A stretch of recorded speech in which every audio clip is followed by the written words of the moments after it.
ছয় দিন পরে নখ খসে যাবে, 9 দিন পরে চুল। কবর গাহের সামান নিতে কইরো না কেউ ভুল। কবর জায়গা ভালো নয়, কবর জায়গা ভালো নয়। আমল দিয়ে কবর গৃহ সাজিয়ে নিতে হয়। কবর জায়গা ভালো নয়, কবর জায়গা ভালো নয়। আমল দিয়ে কবর গৃহ সাজিয়ে নিতে হয়। 6 দিন পরে নখ খসে যাবে, 9 দিন পরে চুল। কবর গাহের সামান নিতে কইরো না কেউ ভুল। কবর জায়গা ভালো নয়, কবর জায়গা ভালো নয়। আমল দিয়ে কবর গৃহ সাজিয়ে নিতে হয়। কবর জায়গা ভালো নয়, কবর জায়গা ভালো নয়। আমল দিয়ে কবর গৃহ সাজিয়ে নিতে হয়। 17 দিনে পেট ফেটে শেষ প্রকার খাদ্য হবে। 60 দিন পরে গোশ থাকবে না, কঙ্কাল পরে রবে। 17 দিনে পেট ফেটে শেষ প্রকার খাদ্য হবে। 60 দিন পরে গোশ থাকবে না, কঙ্কাল পরে রবে। 90 দিনে হাড়গুলি সব, 90 দিনে হাড়গুলি সব আলাদা হয়ে রয়। কবর জায়গা ভালো নয়, কবর জায়গা ভালো নয়। আমল দিয়ে কবর গৃহ সাজিয়ে নিতে হয়। কবর জায়গা ভালো নয়, কবর জায়গা ভালো নয়। আমল দিয়ে কবর গৃহ সাজিয়ে নিতে হয়। 6 দিন পরে নখ খসে যাবে, 9 দিন পরে চুল। কবর গাহের সামান নিতে কইরো না কেউ ভুল। কবর জায়গা ভালো নয়, কবর জায়গা ভালো নয়। আমল দিয়ে কবর গৃহ সাজিয়ে নিতে হয়। কবর জায়গা ভালো নয়, কবর জায়গা ভালো নয়। আমল দিয়ে কবর গৃহ সাজিয়ে নিতে হয়। বলেন মারহাবা। মারহাবা। মুসলমান ভাইরারে আমার কথাগুলো দিল দিয়া বুঝবেন। এই পৃথিবীর বুকে আল্লাহ পাক রব্বুল আলামিনের অসংখ্য ফেরেশতা কুল রয়েছে। এই ফেরেশতাদের মধ্য থেকে এমন কিছু রহমতের ফেরেশতা আছে যাদের কাজ হলো জমিনের মধ্যে বিচরণ করতে থাকা আর খুঁজতে থাকা কোথায় আল্লাহ পাক রব্বুল আলামিনের বান্দা বান্দিরা আল্লাহর কোরআন নিয়ে আলোচনা করতেছে। তারা জমিনের মধ্যে বিচরণ করতে থাকে আর খুঁজতে থাকে কোথায় আল্লাহ পাক রব্বুল আলামিনের বান্দা বান্দিরা আল্লাহর কোরআন নিয়ে আলোচনা করে, আল্লাহ তাআলার প্রশংসা বর্ণনা করে, আল্লাহ তাআলার গুণকীর্তন করে। ওই রহমতের ফেরেশতারা আল্লাহর জমিনের মধ্যে বিচরণ করতে থাকে আর খুঁজতে থাকেন। খুঁজতে খুঁজতে খুঁজতে খুঁজতে যখন এমন একটা মজলিস পেয়ে যায়, যেই মজলিসের মধ্যে আল্লাহর গোলামেরা আল্লাহর কোরআন নিয়ে আলোচনা করতেছে, যেই মজলিসের মধ্যে আল্লাহ তাআলার বান্দা বান্দিরা আল্লাহর কোরআন থেকে আলোচনা করতেছে, আল্লাহ তাআলার প্রশংসা বর্ণনা করতেছে, আল্লাহ তাআলার গুণকীর্তন করতেছে, তখন ওই রহমতের ফেরেশতারা গায়ে গা মিলিয়ে কাঁধে কাঁধ মিলিয়ে মজলিসটাকে বেষ্টনী করে রাখে আর আল্লাহর আসমান থেকে রহমত বর্ষণ করতে থাকেন। বলেন সুবহানাল্লাহ।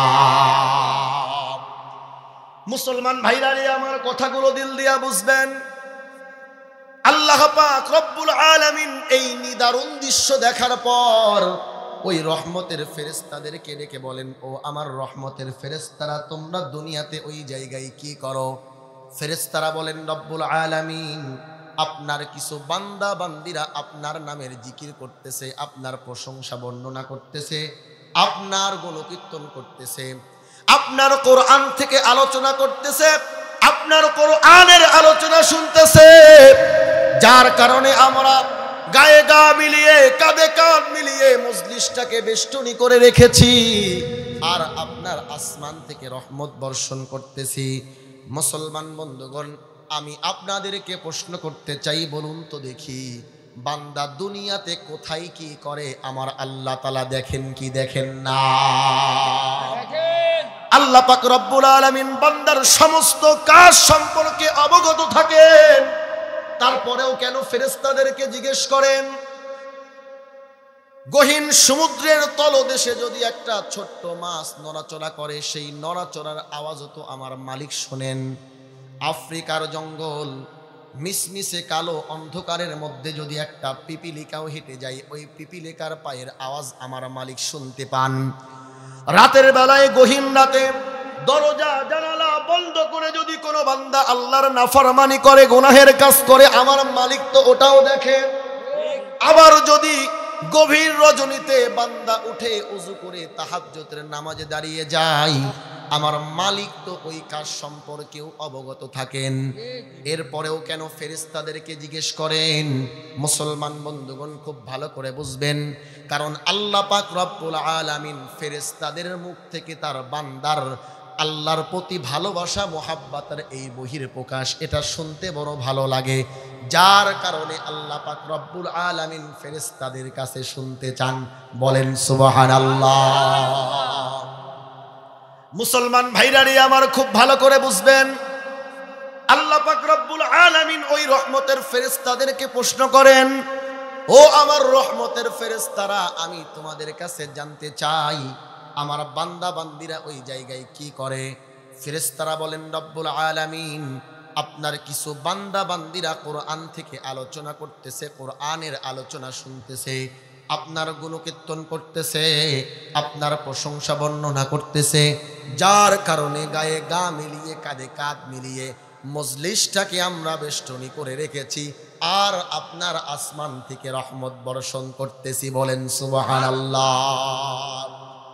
এবার আল্লাহ পাক রব্বুল আলামিন ওই রহমতের ফেরেশতাদেরকে প্রশ্ন করেন, ও আমার ফেরেশতারা, আমার যেই সমস্ত বান্দা বান্দিরা আমি আল্লাহকে নিয়ে প্রশংসা বর্ণনা করতেছে, আমি আল্লাহ তাআলার গুণকীর্তন করতেছে, আমি আল্লাহর কোরআন থেকে আলোচনা করতেছে, আমি জানতে চাই আমার ওই সমস্ত বান্দা বান্দিরা আমি আল্লাহ তাআলাকে দেখেছে নাকি?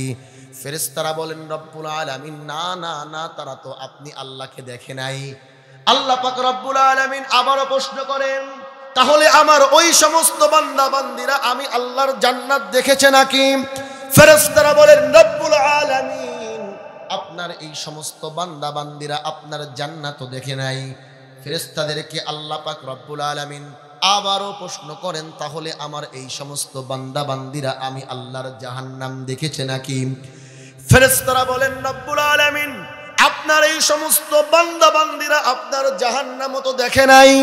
এবার আল্লাহ পাক রব্বুল আলামিন ওই রহমতের ফেরেশতাদেরকে ডেকে বলেন, ও আমার রহমতের ফেরেশতারা, ফাউশহিদুহুম ইন্নী কদ গফারতু লাহুম, ও আমার ফেরেশতারা, তাহলে তোমরা সাক্ষ্য থেকে যাও, আমার যেই সমস্ত বান্দা বান্দিরা আমি আল্লাহকে না দেখে আমার প্রতি ঈমান আনলো, আমি আল্লাহর জান্নাত না দেখে জান্নাতের আশা দিলের মধ্যে নিয়ে, আমি আল্লাহর জাহান্নাম না দেখে জাহান্নামের ভয় দিলের মধ্যে নিয়ে আমি আল্লাহ তাআলার প্রশংসা করতে বসে গেল, আমি আল্লাহ তাআলার গুণকীর্তন করতে বসে গেল, আমি আল্লাহর কোরআন থেকে আলোচনা করতে, কোরআনের আলোচনা শুনতে বসে গেল, আমার ওই সমস্ত বান্দারা আমি আল্লাহকে না দেখে আমার প্রতি ঈমান এনেছে, আমি আল্লাহর জান্নাত না দেখে জান্নাতের আশা দিলের মধ্যে নিয়ে, আমি আল্লাহর জাহান্নাম না দেখে জাহান্নামের ভয় দিলের মধ্যে নিয়ে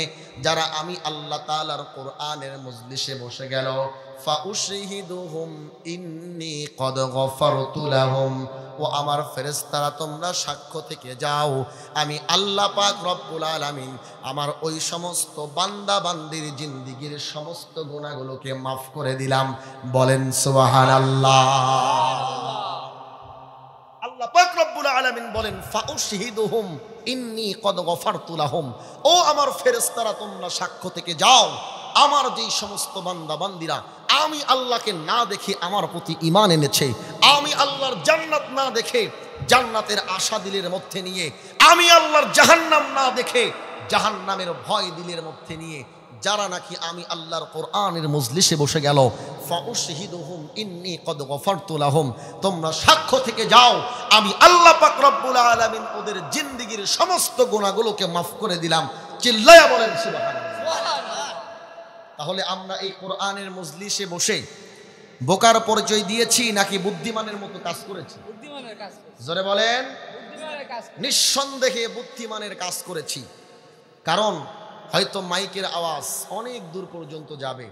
যারা নিজেদেরকে একটু বেশি চালাক মনে করতেছি এত ঠান্ডার মধ্যে কষ্ট করে প্যান্ডেলের মধ্যে বসে আলোচনা শোনার কি দরকার আছে? ঘরের মধ্যে লেপের মধ্যে আরামে শুয়ে শুয়ে তো আলোচনা শোনা যায়। হয়তো লেপের মধ্যে শুয়ে আপনি আরামে আলোচনাগুলো শুনতে পারবেন, কিন্তু মজলিসে বসলে যেই ফায়দা, দুটি পুরস্কার, এই পুরস্কার পাওয়া যাবে না। কথা বলেন ঠিক কিনা? আবার ভাইরা, ইমানদারের সামনে যখন আল্লাহর কোরআন থেকে আলোচনা করা হয় তখন ইমানদারের ইমান আরো বাড়তে থাকে। কথা বলেন ঠিক কিনা? কোরআন থেকে আলোচনা যেই ঢঙে আর যেই রঙে আর যেই সুর দিয়েই করা হোক না কেন, যখন কোরআন থেকে আলোচনা করা হয় ইমানদারের ইমান বাড়তে থাকে। আর যখন বেঈমানের সামনে আল্লাহর কোরআন নিয়ে কথা বলা হয়, আল্লাহর কোরআন থেকে আলোচনা করা হয়, তখন তার শরীরের মধ্যে চুলকানি খাওজানি শুরু হয়। কথা বলেন ঠিক কি? এই কারণেই দেখবেন বাংলাদেশের বিভিন্ন জায়গায় ওলামায়ে কেরাম যখন কোরআন থেকে সত্য কথাগুলো মানুষের সামনে তুলে ধরে, ঠিক ওই সময় ওলামায়ে কেরামের কোরআনের মজলিসগুলোকে ভেঙে দেওয়ার, বন্ধ করে দেওয়ার একটা পাই তারা চলে। কথা বলেন ঠিক কিনা?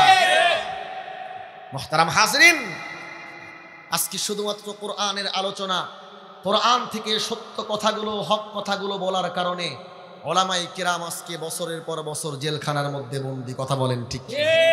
কোনো দোষ নাই। দেশের টাকা বিদেশে পাচার করে নাই, সুইস ব্যাংকে টাকার পাহাড় গড়ে নাই, বহির্বিশ্বে ফ্ল্যাট বাড়ি গাড়ির মালিক হয় নাই। ওলামায়ে কেরামের দোষ একটাই, কোরআন থেকে সত্য কথাগুলো তুলে ধরেছে। কথা বলেন ঠিক? শুধুমাত্র এই অপরাধের কারণে আজকে ওলামায়ে কেরাম বছরের পর বছর বিনা দোষে জেলখানার মধ্যে কষ্ট পাচ্ছে। আজকে ওলামায়ে কেরামের উপরে জুলুম, নির্যাতন, নিষ্পেষণের স্টিম রোলার চাপিয়ে দেওয়া হয়েছে। কথা বলেন ঠিক? মুহতারাম হাজিরিন, এজন্য ইমানদারের সামনে যখন কোরআন থেকে আলোচনা করা হবে, ইমানদারের কোরআনের আলোচনা শোনার পরে তার ঈমান আরো তাজা হবে। আর যখন বেঈমানের সামনে কোরআন থেকে আলোচনা করা হবে, তখন বেঈমানের শরীরের মধ্যে জ্বালা পোড়া, চুলকানি খাওজানি শুরু হবে। কথা বলেন ঠিক কি? আজ থেকে 1450 বছর পূর্বে পৃথিবীর সর্বশ্রেষ্ঠ মানুষ, ওই মানুষটাকেও জুলুম, নির্যাতন, নিষ্পেষণ করা হয়েছে শুধুমাত্র কোরআনের সত্য কথাগুলো বলার কারণে। 3 বছর যাবত নবুয়তের পর গোপনে গোপনে রাসূল যখন দ্বীনের দাওয়াত দিয়েছেন, নরম নরম কথা বলেছেন, 3 বছর পর্যন্ত তার উপরে কোনো হামলা মামলা কোনো কিছুই চলে নাই। কুরাইশ বংশের মধ্যেই ছোট থেকে বড় হয়েছে মুহাম্মাদুর রাসূলুল্লাহ সাল্লাল্লাহু আলাইহি ওয়াসাল্লাম। এমন কোন নারী পুরুষ নাই যার চোখের মনি আমার নবী ছিলেন না। কিন্তু যখন থেকেই কোরআনের কথাগুলো বলা হয়েছে, কোরআনের সত্য কথাগুলো সমাজের মধ্যে প্রচার করতে শুরু করেছেন, আবু জেহেল, আবু লাহাব, উতবা, শাইবার শরীরের মধ্যে আগুন ধরেছে। আমার নবীর উপরে, সাহাবায়ে কেরামের উপরে জুলুম, নির্যাতন, নিষ্পেষণের স্টিম ডলার চাপিয়ে দিয়েছে। কথা বলেন ঠিক কি? বর্তমান সময়ে আবু জেহেল, আবু লাহাব, উতবা, শাইবার কিছু কুসন্তানেরা সমাজের মধ্যে বিদ্যমান। কোরআন থেকে কথা বলা হলেই ওদের শরীরের মধ্যে আগুন জ্বলে, তখনই ওলামায়ে কেরামের উপরে, ইসলামের উপরে আঘাত করে বসে। কথা বলেন ঠিক কি? ছলে বলে কৌশলে ওরা আজকে ইসলামকে বাংলার জমিন থেকে বিতাড়িত করতে চায়। এজন্য ট্রান্সজেন্ডার নামক মতবাদ, সমকামিতার মতো ভয়ঙ্কর ইমান বিধ্বংসী মতবাদকে আজকে পাঠ্যপুস্তকের মধ্যে ঢুকিয়ে শরীফার গল্পের মাধ্যমে আমার আপনার ছোট্ট ছোট্ট সোনামণির মগজটাকে ধোলাই করা হচ্ছে, নাস্তিক বানানো হচ্ছে। কথা বলেন ঠিক কিনা? বিভিন্ন কায়দায় আজকে মুসলমানের ইমান ধ্বংসের একটা মিশন ওরা হাতে নিয়েছে। মুহতারাম হাজিরিন, এজন্য কোরআন থেকে মাইনাস আর বাইপাস না, নিজের জীবন থেকে কোরআনকে মাইনাস বাইপাস করে কখনো ইমানদার পরিচয় দেওয়ার সুযোগ নাই। কথা বলেন ঠিক কিনা? যে ব্যক্তি তার নিজের জীবনটাকে কোরআন মোতাবেক বাস্তবায়ন করতে পারবে না, ওই জীবনের মূল্য আল্লাহর কাছে নাই। কথা বলেন ঠিক কিনা? আল্লাহ পাক রব্বুল আলামিন দুনিয়াতে সকলকে কোরআনকে বন্ধু বানানোর তৌফিক দান করুন, বলেন আমিন। সম্মানিত উপস্থিতি, সময় যেহেতু স্বল্প, আমি আমার বিষয়ের উপরেই আলোচনা করব ইনশাআল্লাহ। কোরআনুল কারীম থেকে, কোরআনুল কারীমের 17 নম্বর সূরা সূরাতু বানী ইসরাঈলের 23 নম্বর আয়াতে কারিমা আপনাদের খেদমতে তেলাওয়াত করেছি। যে আয়াতে কারিমার মধ্যে আল্লাহ পাক রব্বুল আলামিন দুটি হক সম্পর্কে বর্ণনা দিয়েছেন। কয়টি হক? খুব ভালো করে বুঝবেন। আমার আলোচনা ঘুমায়া ঘুমায়া শুনলে কিন্তু বুঝবেন না, কারণ আওয়াজের চাইতে ওয়াজ হবে বেশি। কথা বুঝেন নাই? আওয়াজের চাইতে ওয়াজ হবে বেশি, এজন্য মনোযোগ সহকারে শুনতে হবে। তাহলে বনী ইসরাঈলের 23 নম্বর আয়াত, আল্লাহ পাক রব্বুল আলামিন এই আয়াতের মধ্যে দুটি হক সম্পর্কে বর্ণনা দিয়েছেন। একটা হলো হক্কুল্লাহ, আর একটা হলো হক্কুল ইবাদা। খুব ভালো করে বুঝবেন, হক্কুল্লাহর সঙ্গে সম্পৃক্ত যে সমস্ত হক, যেমন আল্লাহ পাক রব্বুল আলামিন 5 ওয়াক্ত নামাজকে আমাদের উপরে ফরজ করেছেন, এটা হক্কুল্লাহ, আল্লাহর হকের সঙ্গে সম্পৃক্ত। রমজান মাসের রোজাকে আমাদের উপরে ফরজ করেছেন, সামর্থ্য থাকলে হজ করাকে আমাদের উপরে ফরজ করেছেন, নিসাব পরিমাণ মালের মালিক হলে যাকাত দেওয়াকে আমাদের উপরে ফরজ করেছেন। এগুলো হক্কুল্লাহ, আল্লাহর হকের সঙ্গে সম্পৃক্ত। হক্কুল ইবাদা কাকে বলা হয়? বান্দার হকের সঙ্গে যেগুলো সম্পৃক্ত। খুব ভালো করে বুঝবেন, বান্দার হকের সঙ্গে যে হকগুলো সম্পৃক্ত তার মধ্য থেকে অন্যতম একটা হক হলো পিতামাতার হক। কথা বলেন ঠিক কি? হক্কুল্লাহ এবং হক্কুল ইবাদা, এই দুইটা হকের মধ্যে পার্থক্য কি? খুব ভালো করে বুঝবেন। যদি কোনো ব্যক্তি হক্কুল্লাহ অর্থাৎ আল্লাহর হক নষ্ট করে, আল্লাহর হকের ব্যাপারে গাফিল হয়, কিয়ামতের ময়দানে তার কন্ডিশন কেমন হবে? আল্লাহ পাক রব্বুল আলামিন ইচ্ছা করলেই তাকে ক্ষমা করে জান্নাত দিতে পারেন, বরং আল্লাহ পাক রব্বুল আলামিন অসংখ্য অগণিত মানুষকে, বান্দাকে ক্ষমা করে আল্লাহ তাআলা দয়া করে মায়া করে জান্নাত দিয়ে দিবেন, বলেন সুবহানাল্লাহ। কিন্তু হক্কুল ইবাদা, যদি কোনো ব্যক্তি বান্দার হক নষ্ট করে তাহলে তার কন্ডিশন কি হবে? আল্লাহ পাক রব্বুল আলামিন কখনোই ক্ষমা করবেন না যদি ওই বান্দা দুনিয়া থেকেই তার কাছ থেকে ক্ষমা না নিয়ে যায়। কথা বলেন ঠিক কিনা? কিয়ামতের ময়দানে তার কন্ডিশন কি হবে? খুব ভালো করে বুঝবেন। আল্লাহ পাক রব্বুল আলামিন ওই পাওনাদারকে তার সামনে দাঁড় করিয়ে দিবেন আর বলবেন, দুনিয়াতে তুমি যেই হক নষ্ট করেছিলে, আজকে কিয়ামতের ময়দানে সেই হকটা আদায় করে তারপরে সামনের দিকে অগ্রসর হও। মুহতারাম হাজিরিন, বান্দা তখন বলবে, রব্বুল আলামিন আমি তো দুনিয়াতে বান্দার অর্থ করি আত্মসাৎ করেছিলাম, জায়গা জমি আত্মসাৎ করেছিলাম, মা বাবার হক নষ্ট করেছিলাম, আখিরাতের ময়দানে তো এগুলো কিছুই নিয়ে আসি নাই, আজকে কি দেব? আল্লাহ পাক রব্বুল আলামিন তখন তাকে বলবেন, কি নিয়ে আসছো তুমি আখিরাতের ময়দানে? বলবে, হ্যাঁ আমি পাহাড় সম পরিমাণ সওয়াব নিয়ে আসছি, যেই সওয়াব নিয়ে আমি জান্নাতের দিকে রওনা করেছি। আল্লাহ পাক রব্বুল আলামিন বলবেন, এবার তুমি তোমার পাওনাদারদেরকে এই সওয়াবগুলো দিতে থাকো। দিতে দিতে দিতে দিতে যখন আর দেওয়ার মতো সওয়াব থাকবে না, কিন্তু তার হক এখনো বাকি থাকবে, পাওনাদার এখনো বাকি থাকবে, আল্লাহ পাক রব্বুল আলামিন এবার বলবেন, তুমি তোমার পাওনাদারের গুনাহগুলো তোমার ঘাড়ের উপরে চাপিয়ে নিয়ে জাহান্নামের দিকে রওনা করো। বলেন নাউজুবিল্লাহ।